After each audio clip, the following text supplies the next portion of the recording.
p.m. Central Daylight Time, Doppler radar indicated thunderstorms producing heavy rain across the warned area. Between 2 and 3 inches of rain have fallen. Flash flooding is ongoing or expected to begin shortly. Hazard: flash flooding caused by thunderstorms. Source: Doppler radar. Impact: flooding of small creeks and streams, urban areas, highways, streets, and underpasses, as well as other drainage and low-lying areas.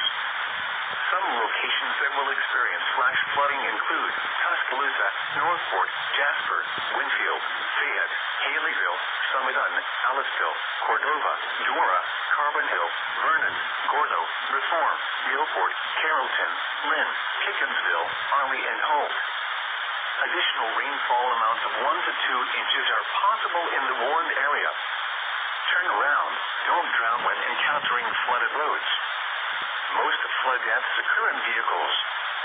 Please report flooding to your local law enforcement agency when you can do so safely.